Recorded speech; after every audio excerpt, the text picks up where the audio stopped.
Hello, my name is Amanda. Welcome to my channel. I'm glad you're here. Today we're going to talk about extreme minimalism, and it's going to be about my version of extreme minimalism. And yeah, let's just jump right in.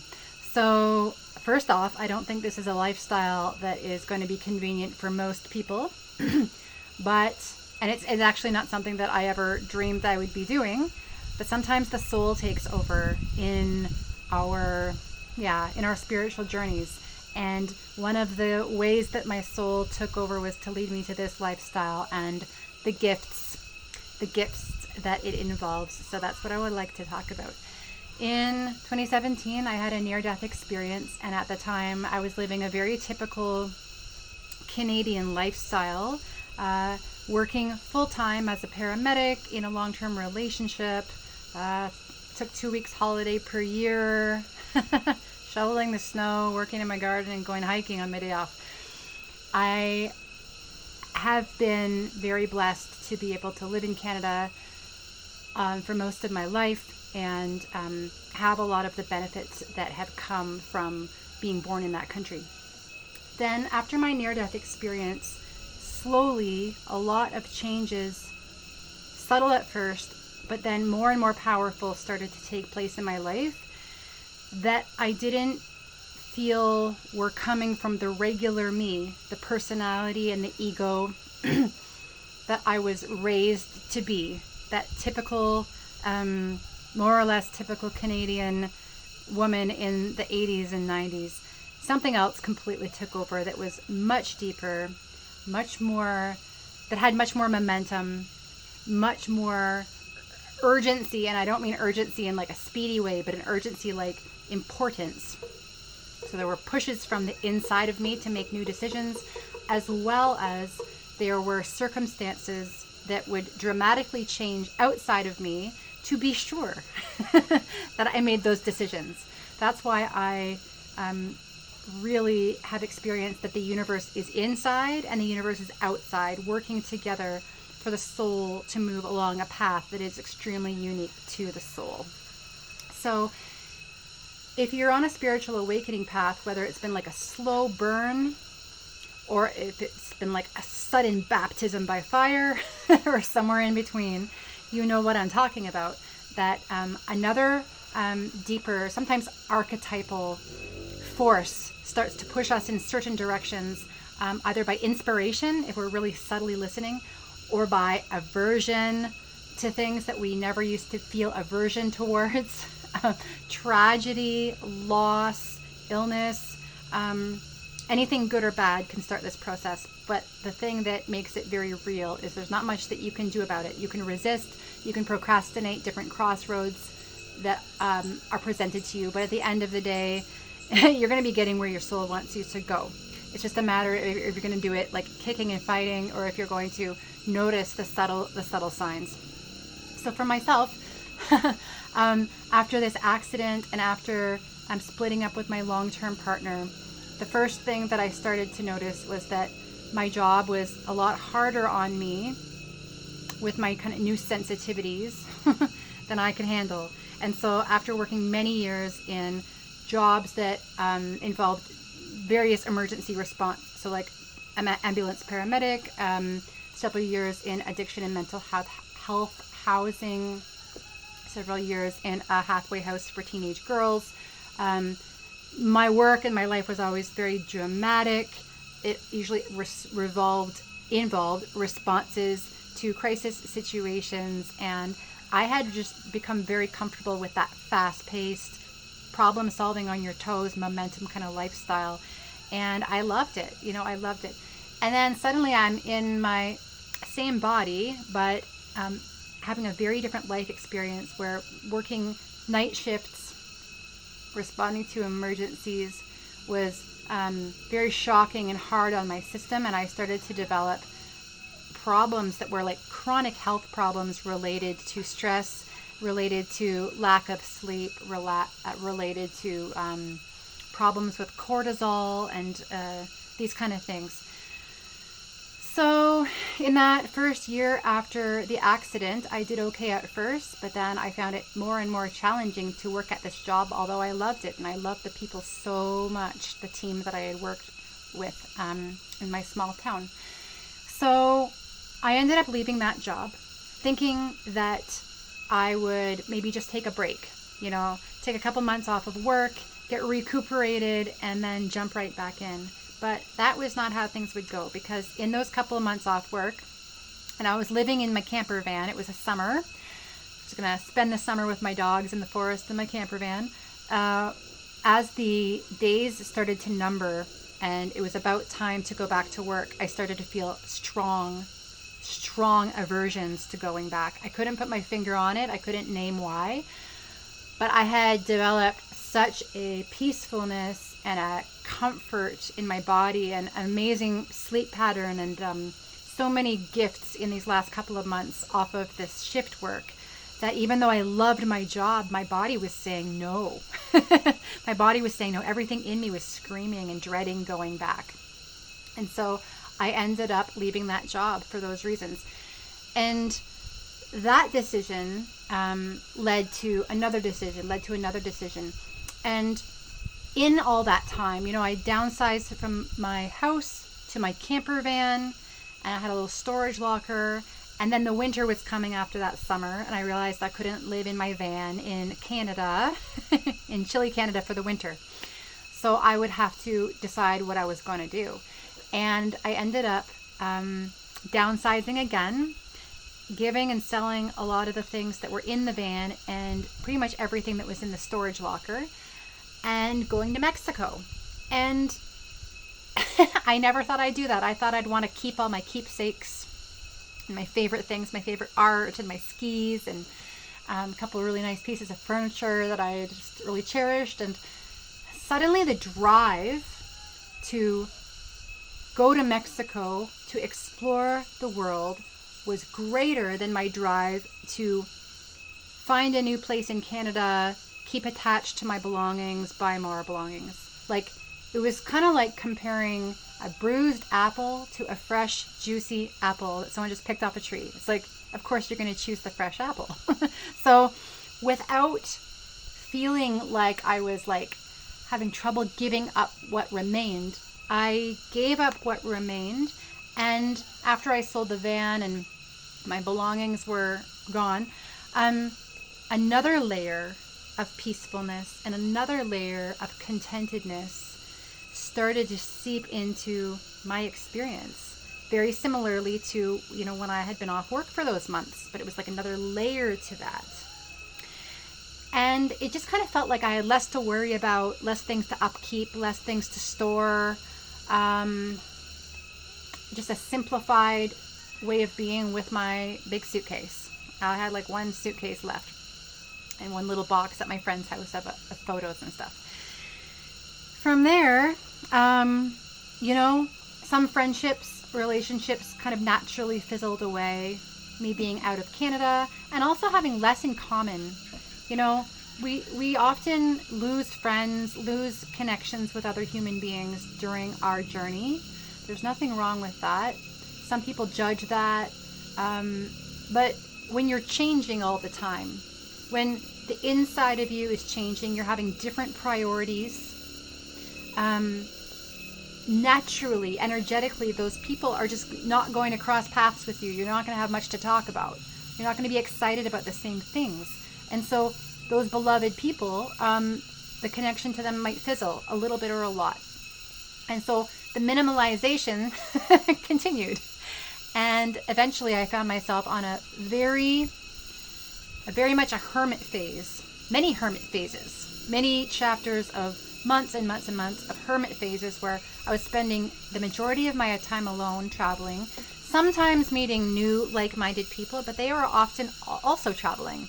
So, I spent time on work trade farms, in hostels, on retreats, different places where I met amazing people, but it was usually temporary and very sacred connections with kindred spirits. And, in those places was able to share ideas, hear travel stories, hear life journey stories, and in general get very inspired from these incredible, creative, eccentric, artistic, courageous, fearless individuals that I met along my path. And every time I came into contact with one for a day or for a week, I was changed. You know, I would see parts of myself in the other person that I had never developed or explored. You know, people doing things that I never dreamed of myself, but seeing them doing those things made me think I could do that too. If they can do it, I can do it. And so there were a lot of hermit, and still are, a lot of hermit phases, where there's like a letting go of the attachment of needing to be with other people in order to be happy, needing to be very closely connected to other people in order to be happy. And then what I noticed from kind of minimalizing on that end was that when I have been with people who are like-minded, it is a different experience. There is more space in our togetherness. More space in our togetherness. The boundaries and like where I end and the other person begins have a little bit more definition. Whereas before, I would sometimes get way too merged in that other person's life. I would take other people's opinions way too seriously and not listen to myself. I would just generally be way too worried about other people's opinions of my unusual decisions. And so all these times alone, kind of really establishing what was important for me, what my soul was calling me to think about and contemplate and choose, that kind of solidifies a lot in a human being because they're not taking input really from anybody else except for themselves and their soul. And so minimalizing when it came to people was not something that I ever thought I'd want to do. It just kind of happened organically. Again, the soul kind of like moving me in directions that the soul wanted to move me in. And again, I know that if you're on a spiritual path, you've been moved in directions that you never thought prior you'd be moved in. And one thing that I took way longer than I needed to do, one thing that I could have done earlier on had I had a little bit more guidance or mentoring or something like that, was completely 100% accept and trust that the unusual decisions that I was making were the correct ones. When you don't see too many people around you making unusual decisions, having unpopular opinions, or standing out from the crowd, or like just separating away from the crowd, you can really question yourself. You know, who am I to think that the path that I'm walking and the decisions I'm making are right when pretty much everybody else is doing something else? And I would say that if you've ever felt like that, or you feel like that at this time, consider that what most people are experiencing around you, friends, family, is still something that's like very connected to the hive mind, often like a matrix way of reality that is people pleasing, fitting in, following societal trends and norms. Like, that's where you used to be. That's where you used to be for most of your life. Not everyone, but a lot of us. And so following them would be like taking a step backwards, continuing to try and fit in and do what everybody else does because everyone else is doing it. No other reason, really. Maybe you don't want to offend someone. Maybe you don't want to betray someone by being yourself. Well, going backwards is going to be really painful, and you might not feel the pain until it gets to be great. So a lot of times I would hide parts of myself, not tell people my plans, not tell people things if they asked, because I didn't want to have to explain myself yet again. I didn't want to argue or hear their opinion about why what I was doing wasn't healthy, for example. And yeah, looking back, I would have stuck to my guns. I would have really expressed these things, not been afraid to share what decisions I was making, and not accept unsolicited advice. I received a lot of unsolicited advice from a lot of people over the years. And this includes like professionals, like doctors or therapists and things like that. And sometimes we can really question ourselves. And that's something that we need to minimalize if we're on this a minimalist sort of path in one way or another. We need to minimalize the importance of other people's opinions and trust our own. Because the sooner we can do that, the more free we're going to feel. And the more those people are going to drop off, their voices are going to get quieter because they realize that you don't really care. And then the right people who are also choosing to really listen to their inner guidance and the nudges of the soul, those people are going to see that you're doing that too, and you're going to find each other more often. So minimalizing what other people think and paying attention to their unsolicited advice and unasked for opinions is really important for some people. If especially if you grew up and in a family where your parents had like very, very strong opinions and ideas of the way that you should look and the way that you should choose to live your life, and maybe what you should believe and all kinds of things, and you weren't really free to be accepted unless you accepted those projections, and they created an ego for you. So if you grew up like that, it's sometimes extra hard to stand on those own 2 feet and announce to the world what you're all about and what's important for you. Not many people want to live like a nomadic lifestyle where they live, in different parts of the world, or they live in their van, or they, have some version of something like that. And, for me personally, I sense that I've lived like this before in past lives, which is one reason that it comes really easily to me. Another thing that's a little bit more on like the esoteric side of things is around past lives and traveling a lot. I've been to almost, I'd say 30 countries in my life. And in many of those countries, not all, I will have very strong resonances with the country and the culture.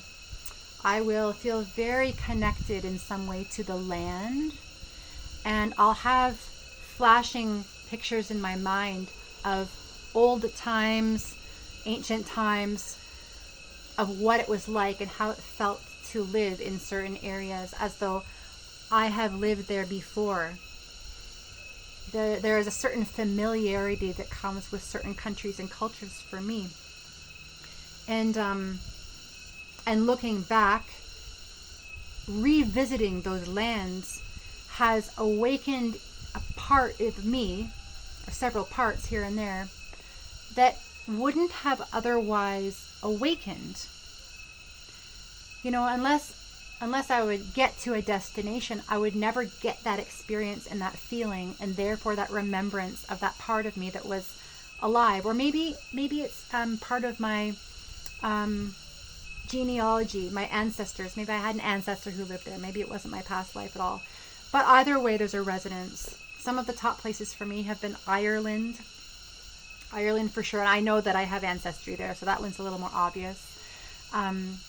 Another one was East Africa, and I have a sense that myself or some ancestors were like colonizers or missionaries, or like something that used to go on in the older days when Europeans would go there. But there was just some kind of joy and familiarity at being in Tanzania and Kenya, and there's been other places. So the drive of my soul has often pulled me to different spots on the world to help remember who I am, because after leaving those places, and some of them I've gone back to, that after leaving some of those places, something has awakened in me, a part of me, a quality of the personality that I had when I had that life in that land.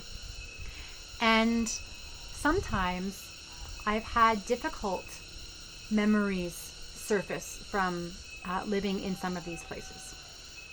You know, our lives we're not always like the good person. We're not always the helpful person, especially in history during really dark times, right?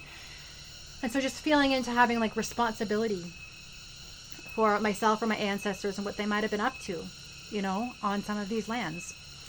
So this kind of like nomadic thing isn't just about being a minimalist. It's not just about moving around and, you know, checking out different parts of the world because I'm curious. It's literally something that my soul has pushed and weaved me to do. Other times I felt very pulled, kind of with different synchronicities leading me to go to certain lands. And I've had a disaster happen. Like a huge disaster has happened. And if I hadn't have gone to those lands, I never would have experienced that disaster. And that disaster usually in the months passing and years after has taught me a lot of lessons that I needed and I couldn't have learned otherwise had I not visited and met those specific people in those specific cultures. So those are some of the reasons, a few of the reasons that I've moved around a lot. But just kind of back to the minimalism. Those are parts of my minimalistic journey that have showed up so far. I'm going to be on this for the rest of my life. And we all have different things that need to be minimalized. Generally, attachments. Generally, attachments to things. For me, it was first letting go of a lot of physical attachments with like people and places and possessions. And then it more turned into letting go of attachments to how my life was supposed to look, what success really was, what would make me valuable. Having a lot of riches, owning certain things, fitting into certain circles of people, being approved of by certain people. Those things used to give me my definition, my value. They would define, you know, am I making it all right in this life? Am I doing okay? And when those things are minimalized and removed, as you know, as best as they can, whatever is remaining is sacred. Whatever is remaining when you don't have those things anymore, and other things, but when those things are no longer accessible to you, what remains is sacred.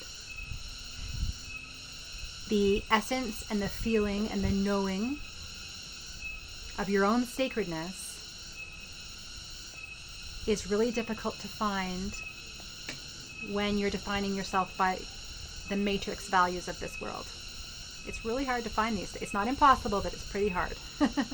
For me personally, the expansiveness of my heart and my soul, the huge appreciation and wonder and soul warmth that comes from very little things, little encounters with nature, an amazing dish of food in a culture that's new to me, a smile from a stranger.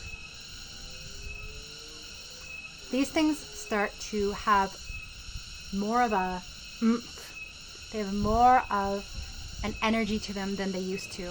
They're not drowned out by desires for the next outfit. They're not drowned out by desires for likes and comments on social media. That was something else I minimalized. I deactivated my social media, Instagram, Facebook.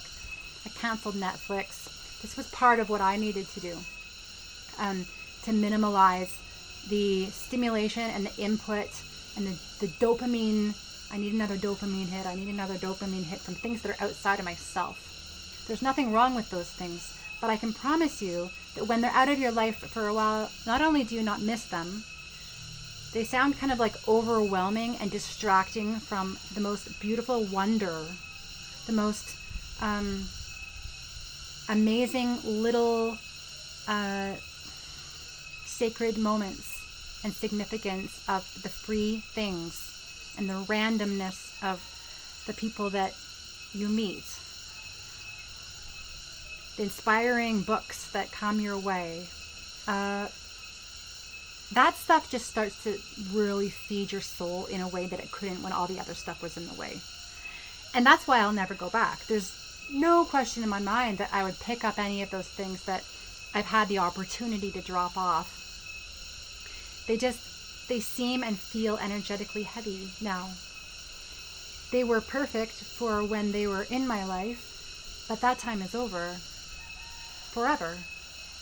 And there are so many more attachments that still remain, that are slowly revealed to me all the time based on my reactions and what I'm triggered by.